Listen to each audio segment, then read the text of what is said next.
Hi hello ನಮಸ್ಕಾರ ಸ್ನೇಹಿತರೆ. ಏನಾಗ್ತದೆ ಕೊನೆಗೂ ಇಲ್ಲಿ ರಾಮಾಚಾರಿ ಬರೋ ಎಲ್ಲ ರೀತಿಯ ಸಾಧ್ಯತೆಗಳಿದೆ. ಜೊತೆಗೆ ಇಲ್ಲಿ ಚಾರುವಿನ ಅರಿಶಿನ ಕುಂಕುಮವನ್ನು ಅಳಿಸೋಕ್ಕೂ ಮುನ್ನನೇ ರಾಮಾಚಾರಿ ಬರ್ತಾನೆ.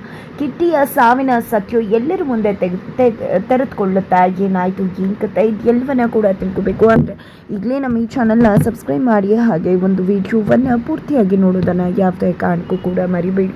ಇಲ್ಲಿ ಚಾರು ತನ್ನ ಗಂಡನನ್ನು ಕಳ್ಕೊಂಡು ನಿಜವಾಗ್ಲೂ ಕುಸಿದು ಹೋಗಿರ್ತಕ್ಕಂಥ ಚಾರು ತನ್ನ ಗಂಡ ಯಾವಾಗಲೂ ಹೇಳ್ತದಂತ ಆ ಒಂದು ಮಾತನ್ನ ನೆನಪು ಮಾಡ್ಕೋತಾಳೆ. ಸಾವು ಕೂಡ ನಮ್ಮನ್ನ ದೂರ ಮಾಡೋಕ್ಕಾಗೋದಿಲ್ಲ, ಖಂಡಿತ ನಾವಿಬ್ರು ಜೊತೆಯಾಗೆ ಇರ್ತೀವಿ ಅಂತ ಹೇಳ್ತಿರ್ತಾರೆ ರಾಮಾಚಾರಿ. ಯಾವಾಗಲೂ ಕೂಡ ಆ ಒಂದು ಮಾತನ್ನ ನೆನಪು ಮಾಡ್ಕೊಂಡಂತಹ ಚಾರು ಇಲ್ಲ, ನನ್ನ ಗಂಡ ನನ್ನ ಬಿಟ್ಟು ಬದುಕೋದು ಹೇಗೆ, ಇಲ್ಲ ಸಾವಿನಲ್ಲೂ ನಾವಿಬ್ರು ಒಂದಾಗಲೇಬೇಕು, ಖಂಡಿತವಾಗ್ಲೂ ಸಾವು ಕೂಡ ನಮ್ಮನ್ನ ದೂರ ಮಾಡ್ಲಿಕ್ಕೆ ಆಗೋದಿಲ್ಲ ಅಂತ ನಿರ್ಧಾರ ಮಾಡಿದ್ದೆ ತನ್ನ ಅಂತ್ಯಗೊಳಿಸ್ಕೋಬೇಕು ಅಂತ ತೀರ್ಮಾನವನ್ನ ಮಾಡ್ಕೋತಾಳೆ. ಅದೇ ಕಾರಣಕ್ಕೋಸ್ಕರ ಹೋಗಿದ್ದೆ ರೂಮನ್ನ ಲಾಕ್ ಮಾಡ್ಕೊಂಡು ಬಿಡ್ತಾಳೆ. ಅಲ್ಲಿ ರಾಮಾಚಾರಿ ಫೋಟೋ ಮುಂದೆ ಕಣ್ಣೀರು ಹಾಕೊಂಡು ಕೂತದಂತ ಕುಟುಂಬ ಎಲ್ಲರೂ ಕೂಡ ಚಾರು ಹೋಗಿ ಲಾಕ್ ಹಾಕೋತಿದ್ದಾಗೆ ರೂಮನ್ನ ಹೋಗಿ ಡೋರ್ ಓಪನ್ ಮಾಡಮ್ಮ ಅಂತ ಹೇಳಿ ರಿಕ್ವೆಸ್ಟ್ ಮಾಡ್ಕೋತಿದ್ದಾರೆ. ಆದ್ರೆ ಇಲ್ಲಿ ಚಾರು ಮಾತ್ರ ಇಲ್ಲ, ನನ್ನ ಗಂಡ ಇಲ್ದಿರೋ ಬದುಕು ನನ್ಗೆ ಹಾಕ್ಬೇಕು, ಇಲ್ಲ ನನ್ನ ಗಂಡನೇ ಇಲ್ಲ ಅಂದಮೇಲೆ ನನ್ನ ರಾಮಾಚಾರಿ ಇಲ್ಲ ಅಂತ ಬದುಕು ನನಗೆ ಬೇಡ ಅಂತ ಹೇಳಿ ಒಂದು ಕೆಟ್ಟ ನಿರ್ಧಾರಕ್ಕೆ ಬಂದ್ಬಿಡ್ತಾಳೆ. ಈ ಕಡೆ ಮುರಾರಿ ಹೋಗಿ ಕಿಟಕಿಯಲ್ಲಿ ನೋಡಿದಾಗ ನಿಜವಾಗ್ಲೂ ಮುರಾರಿಗೆ ಆಘಾತವಾಗುತ್ತೆ. ಯಾಕಂದ್ರೆ ಚಾರು ತಪ್ಪು ನಿರ್ಧಾರವನ್ನ ತೆಗೆದುಕೊಂಡಿರ್ತಾಳೆ. ಅದನ್ನೇ ಬಂದು ಹೇಳಿದಾಗ ಇಲ್ಲಿ ಎಲ್ಲರೂ ಕೂಡ ಗೋಳಾಟ ಜಾಸ್ತಿ ಆಗುತ್ತೆ. ಜೋರಾಗಿ ಚಾರುವನ್ನ ಡೋರ್ನ ಓಪನ್ ಮಾಡುವಂತದ್ದಾರೆ. ಬಟ್ ಚಾರು ಮಾತ್ರ ಡೋರನ್ನ ಓಪನ್ ಮಾಡ್ತಿಲ್ಲ. ಅವಳು ತನ್ನ ನಿರ್ಧಾರಕ್ಕೆ ಬದ್ಧವಾಗಿದ್ದಾಳೆ. ಇತ್ತ ಕಡೆ ಇನ್ನೇನ್ ಮಾಡೋದು, ಡೋರ್ ಒಡೆದು ಹೋಗೋದೊಂದೇ ಆಪ್ಷನ್ ಅಂತ ಯೋಚನೆ ಮಾಡಿದಂತ ಮುರಾರಿ ಮತ್ತೆ ನಾಣಚಾರ್ಗಳು ಇಬ್ರು ಕೂಡ ಡೋರನ್ನ ಒಡೆದು ಒಳಗಡೆ ನುಗ್ತಾರೆ. ಕೊನೆಗೂ ಚಾರುಳನ್ನ ಕಾಪಾಡ್ತಾರೆ. ಒಂದು ಕ್ಷಣ ಲೇಟ್ ಆಗಿದ್ರು ಕೂಡ ಖಂಡಿತವಾಗ್ಲೂ ಚಾರು ಬದುಕ್ತಾ ಇರಲಿಲ್ಲ. ಹಾಗಾಗಿ ಅಲ್ಲಿ ಮನೆಯವ್ರು ಎಲ್ಲರೂ ಕೂಡ ಏನಮ್ಮ ನಮಗೂ ದುಃಖ ಇದೆ, ನಾವು ಅಳ್ತಾ ಇದೀವಿ, ಹಾಗಂತ ಈ ರೀತಿ ಮಾಡ್ಕೊಳ್ಳೋದಾ ಅಂತ ಹೇಳ್ತಾರೆ. ಆದರೆ ಚಾರು ಮಾತ್ರ ಇಲ್ಲ, ನನಗೆ ಬದುಕೋದಕ್ಕೆ ಇಷ್ಟ ಇಲ್ಲ, ನನ್ನ ರಾಮಾಚಾರಿ ಇಲ್ದಿರೋ ಬದುಕು ನನಗೆ ಆಗಬೇಕು, ನನ್ನ ರಾಮಾಚಾರಿ ನನ್ನ ಜೊತೆಲಿ ಇರಬೇಕು, ಅವ್ನು ಇಲ್ದಿರೋ ಬದುಕನ್ನು ನನ್ನಿಂದ ಕಲ್ಪನೆ ಮಾಡ್ಕೊಳ್ಳೋಕ್ಕೂ ಸಾಧ್ಯ ಇಲ್ಲ, ಅಂತಂದಮೇಲೆ ನಾನು ಖಂಡಿತವಾಗ್ಲೂ ಬದುಕೋದಿಲ್ಲ ಅಂತ ಹೇಳ್ತಾ ಇದ್ದಾಳೆ.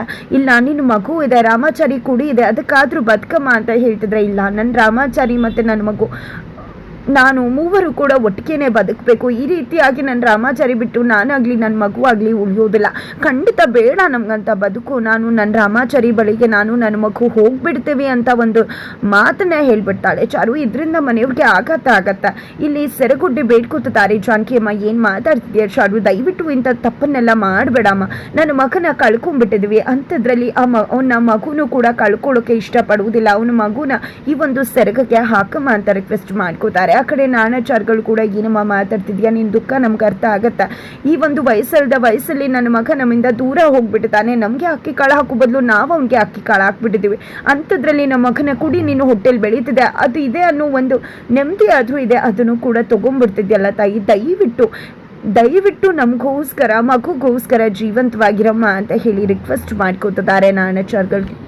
ತದನಂತರ ಈ ಕಡೆ ಚಾರು ಕೂಡ ಅವರ ಮಾತಿಗೆ ಸಮ್ಮತಿಸ್ತಾಳೆ. ಈ ಕಡೆ ಮುರಾರಿ ನೋಡಿ ಚಾರು ಅದಕ್ಕೆ ನೀವು ಮಾಡ್ಕೋಬೇಕಾ, ಸರಿ ಆಯಿತು ಮಾಡ್ಕೊಳ್ಳಿ, ಆದರೆ ಅದಕ್ಕೂ ಮುನ್ನ ನಮ್ಮ ರಾಮಾಚಾರಿ ಸಾವಿಗೆ ನ್ಯಾಯ ಕೊಡಿಸಿ, ನನ್ನ ರಾಮಾಚಾರಿ ಸಹಜವಾಗಿ ಸತ್ತಿದ್ರೆ ಏನೋ ಹೇಳ್ಬೋದಿತ್ತು, ಅವನ ಆಯಸ್ಸು ಮುಗ್ದಿದೆ, ಅವನು ಹೋಗಿದ್ದಾನೆ ಅಂತ, ಆದರೆ ಅವನು ಅಸಹಜ ಸಾವು, ಬೇರೆ ಯಾರು ಅವನನ್ನು ಸಾಯಿಸಿದ್ದಾರೆ, ನೀವು ರಾಮಾಚಾರಿಗೆ ಒಂದು ಸಣ್ಣ ನೋವಾದರೂ ಸಹಿಸ್ತಿರ್ಲಿಲ್ಲ, ಯಾರಾದರೂ ಒಂದು ಚಿಕ್ಕದಾಗಿ ಮಾತಾಡಿದ್ರು ಕೂಡ ಸಹಿಸ್ತಿರ್ಲಿಲ್ಲ, ಅಂಥದ್ರಲ್ಲಿ ರಾಮಾಚಾರಿಯನ್ನ ಸಾಯಿಸಿದ್ದಾರೆ ಯಾರೋ ಒಬ್ರು, ಅವ್ರಿಗೆ ಪಾಠ ಕಲಿಸ್ಬೇಕು, ನಮ್ಮ ರಾಮಾಚಾರಿ ಸಾವಿಗೆ ನ್ಯಾಯ ಕೊಡಿಸ್ಬೇಕು, ಅವ್ರಿಗೆ ಶಿಕ್ಷೆ ಕೊಡಿಸ್ಬೇಕು, ಅಲ್ಲಿವರೆಗೂ ಆದರೂ ನೀವು ಬದುಕಿರ್ಬೇಕಲ್ವಾ ಅದಕ್ಕೆ ಅಂತ ಹೇಳಿ ಮುರಾರಿ ಕೂಡ ಹೇಳ್ತಾರೆ.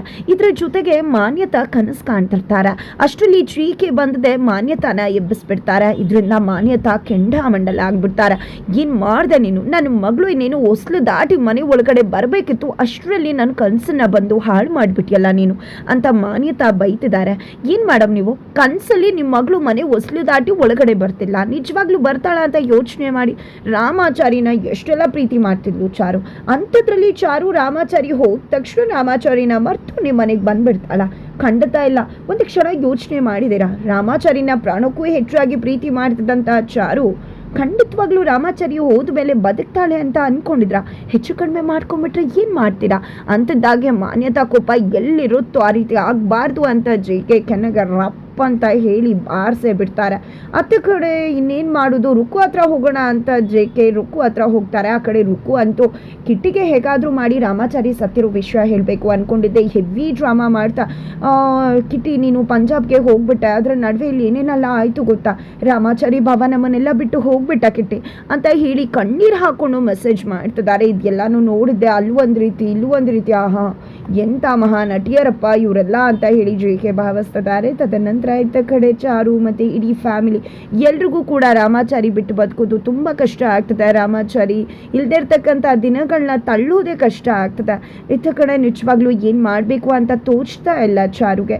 ತದನಂತರ ಇಲ್ಲಿ 8 ದಿನಗಳು ಕಳೆಯುತ್ತೆ. ಕೊನೆಗೂ ಇಲ್ಲಿ ರಾಮಾಚಾರಿಯ ಸಾವಾಗಿರುವುದರಿಂದ ಇಲ್ಲಿ ಚಾರುವಿನ ಅರಿಶಿನ ಕುಂಕುಮ ತೆಗೆಯುವ ಶಾಸ್ತ್ರವನ್ನು 8 ದಿನಗಳ ನಂತರ ಇಟ್ಕೊಂಡಿದ್ದಾರೆ. ಈ ಕಡೆ ರುಕ್ಕು ಅಂತೂ ಮಾನ್ಯತೆಗೆ ಇವತ್ತು 8 ದಿನ ಆಯಿತು.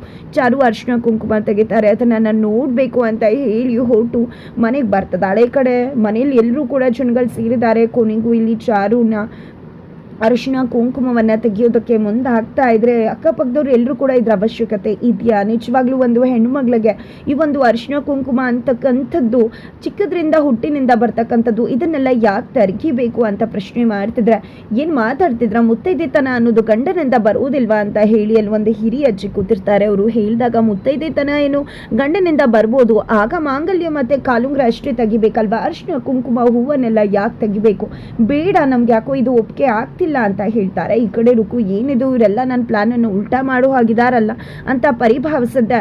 ಅಯ್ಯೋ ಹೌದು ಅಜ್ಜಿ, ಅವ್ರು ಹೇಳ್ತಿರೋದ್ರೆಲ್ಲ ನಿಜ ಇದೆ, ನಿಜವಾಗ್ಲೂ ನನಗೂ ಕೂಡ ಚಾರುನ ಈ ರೀತಿಯಾಗಿ ನೋಡೋದೆಲ್ಲ ಇಷ್ಟ ಆಗೋದಿಲ್ಲ, ನಿಜವಾಗ್ಲೂ ಅವಳು ಹೇಗಿದ್ಲು ಈ ರೀತಿ ಎಲ್ಲನೂ ಕೂಡ ತೆಗೆದ್ರೆ ನನಗೂ ಕೂಡ ನೋಡೋದು ಕಷ್ಟ ಆಗುತ್ತೆ, ಹಾಗಂತ ಅಗ್ರಹಾರದ ಆಚಾರ ವಿಚಾರಗಳನ್ನು ಕೂಡ ಮೀರೋಕ್ಕಾಗೋದಿಲ್ಲ ಅಲ್ವಾ, ಬಟ್ ಆದರೂ ಇದು 21ನೇ ಶತಮಾನ, ಮನಸ್ಸಿನ ಭಾವನೆಗಳಿಗೆ ಬೆಲೆ ಕೊಡಬೇಕಾಗತ್ತಲ್ವ ಅಂತ ಹೇಳಿ ತುಂಬ ಡಿಪ್ಲೊಮ್ಯಾಟಿಕ್ ಆಗಿ ಮಾತನಾಡ್ತಾಳೆ. ಆ ಕಡೆ ಅಜ್ಜಿ ಅಂತೂ ಇಲ್ಲ, ಅಗ್ರಹಾರದ ಆಚಾರ ವಿಚಾರಗಳು ಯಾವುದೇ ಕಾರಣಕ್ಕೂ ನಡೆದೇ ಇರ್ಕೂಡ್ದು, ಏನಿದು ನಾರಣ ನಿನ್ನ ಮನೇಲಿ ಇಂಥ ಒಂದು ಘಟನೆ ನಡೀತಿದ್ಯಲ್ಲ, ನೀನು ಎಲ್ಲರ ಮನೆಗೆ ಹೋಗಿ ಆಚಾರ ವಿಚಾರ ಅಂತ ಮಾತಾಡ್ತೀಯ, ಆದರೆ ನಿನ್ನ ಮನೇಲಿ ಇಂಥ ಒಂದು ಪರಿಸ್ಥಿತಿ ಬಂದಿದೆಯಲ್ಲ ಅಂತ ಹೇಳಿದಾಗ ಇಲ್ಲ ಯಾವುದೇ ಕಾರಣಕ್ಕೂ ಆಚಾರ ವಿಚಾರಕ್ಕೆ ತೊಂದರೆ ಆಗೋದಿಲ್ಲ ಅಂತ ನಾಣ್ಯಚಾರಿಗಳು ಹೇಳ್ತಾರೆ. ತದನಂತರ ಇತ್ತ ಕಡೆ ಅಜ್ಜಿ ಕೊನೆಗೂ ಚಾರುವಿನ ಅರಿಶಿನ ಕುಂಕುಮಕ್ಕೆ ಕೈ ಹಾಕ್ತಾರೆ. ಇದನ್ನೆಲ್ಲ ನೋಡೋದಕ್ಕೆ ಜಾನಕಿ ಅಮ್ಮನಿಂದಾಗಲಿ ಅಜ್ಜಿಯಿಂದಾಗಲಿ ಆಗ್ತಿಲ್ಲ, ಬಟ್ ಇದನ್ನೆಲ್ಲವನ್ನ ಕೂಡ ರುಕ್ಕು ಸಂಭ್ರಮಿಸ್ತಿದ್ದಾಳೆ. ಕೊನೆಗೂ ಇಲ್ಲಿ ಚಾರುವಿನ ಕೈ ಬಳಿಯನ್ನು ಓಡಿತಾರೆ, ಅರಿಶಿನ ಕುಂಕುಮವನ್ನು ಅಳಿಸ್ತಾರೆ, ಹೂವವನ್ನು ಕಿತ್ತಾಕ್ತಾರೆ, ಮಾಂಗಲ್ಯವನ್ನು ಕೀಳ್ಲಿಕ್ಕೆ ಮುಂದಾಗ್ತಿದ್ದಾರೆ. ಚಾರು ನಿಜವಾಗ್ಲೂ ಆಕ್ರಂದಿಸ್ತಿದ್ದಾಳೆ. ಹಾಗಿದ್ರೆ ಇಂಥ ಒಂದು ಸಮಯದಲ್ಲೂ ಕೂಡ ರಾಮಾಚಾರಿ ಬದುಕಿದ್ರೆ ಬರ್ತಾ ಇರ್ಲಿಲ್ವಾ, ಹಾಗಿದ್ರೆ ರಾಮಾಚಾರಿ ನಿಜವಾಗ್ಲೂ ಸತ್ತು ಹೋಗ್ಬಿಟ್ಟಿದ್ದಾರಾ ಅಂತ ಅನ್ಕೊಂಡ್ರೆ ಖಂಡಿತ ಇಲ್ಲ. ರಾಮಾಚಾರಿ ಬದುಕಿರೋದು ನಿಜ, ಅಂದು ಸತ್ತಿದ್ದು ಕಿಟ್ಟಿ ಆಗಿದ್ದಾರೆ, ಆದರೆ ಮನೆಯವರು ಎಲ್ಲರೂ ಕೂಡ ತಪ್ಪು ಭಾವಿಸಿದ್ದಾರೆ ರಾಮಾಚಾರಿ ಸಾವಾಗಿದೆ ಅಂತ. ಹಾಗಿದ್ರೆ ರಾಮಾಚಾರಿಯಲ್ಲಿ ರಾಮಾಚಾರಿ ಯಾಕೆ ಬರ್ತಿಲ್ಲ ಹಾಗೆ ಅನ್ಕೊಂಡ್ರೆ ಖಂಡಿತವಾಗ್ಲೂ ಕೂಡ ಅದಕ್ಕೂ ಕೂಡ ಉತ್ತರ ಇದೆ. ರಾಮಾಚಾರಿ ಬೇರೆಲ್ಲೂ ಇಲ್ಲ, ರಾಮಾಚಾರಿ ಹಾಸ್ಪಿಟಲಲ್ಲಿ ಅಡ್ಮಿಟ್ ಆಗಿದ್ದಾರೆ. ಯಾಕಂದರೆ ಅವರಿಗೆ ಗುಂಡೇಟ್ ಬಿದ್ದದ. ನವದೀಪ್ ರಾಮಾಚಾರಿ ಎಸ್ಕೇಪ್ ಆದಾಗ ಗುಂಡೇಟನ್ನು ಹೊಡೆದಿದ್ರು, ಅದೇ ಕಾರಣಕ್ಕೆ ರಾಮಾಚಾರಿ ಹಾಸ್ಪಿಟಲಲ್ಲಿ ಟ್ರೀಟ್ಮೆಂಟ್ ತಗೋತಿದ್ದಾರೆ. ಇಲ್ಲಿ ಮನೆಯಲ್ಲಿ ಇಂಥ ಒಂದು ಘಟನೆ ನಡೆದಿದೆ, ಕಿಟ್ಟಿ ಸಾವಾಗಿದೆ, ಯಾವುದೊಂದು ಕೂಡ ಗೊತ್ತಿಲ್ಲ ರಾಮಾಚಾರಿಗೆ. ಹಾಗಿದ್ರೆ ಗೊತ್ತಾದರೆ ಖಂಡಿತ ರಾಮಾಚಾರಿ ಸುಮ್ಮನೆ ಬಿಡ್ತಾನೆ, ಅಥವಾ ಕಿಟ್ಟಿಯ ಹೆಸರಲ್ಲಿ ಮನೆಗೆ ಎಂಟ್ರಿ ಕೊಡ್ತಾರ, ಅಥವಾ ತನ್ನ ತಮ್ಮನ ಸಾವಿಗೆ ಕಾರಣ ಆಗಿರ್ತಕ್ಕಂತಹ ಮಾನ್ಯತಾ ರುಕ್ಕುಳನ್ನು ಅರೆಸ್ಟ್ ಮಾಡೋದಕ್ಕೆ ಪೊಲೀಸ್ ಅವ್ರ ಜೊತೆನೆ ಮನೆಗೆ ಎಂಟ್ರಿ ಕೊಟ್ಟು ತನ್ನ ಸಾವ ಆಗಿಲ್ಲ ಅನ್ನೋ ವಿಷಯವನ್ನ ಬಟಾಬೈಲ್ಗೊಳಿಸ್ತಾರ. ಏನಾಗತ್ತೆ ಇದೆಲ್ಲವನ್ನ ಕೂಡ ತಿಳ್ಕೋಬೇಕು ಅಂದ್ರೆ ಈಗಲೇ ನಮ್ಮ ಈ ಚಾನಲ್ನ ಸಬ್ಸ್ಕ್ರೈಬ್ ಮಾಡಿ ಮುಂದಿನ ವಿಡಿಯೋಗೋಸ್ಕರ ವೇಟ್ ಮಾಡೋದನ್ನ ಯಾವುದೇ ಕಾರಣಕ್ಕೂ ಕೂಡ ಮರಿಬೇಡಿ.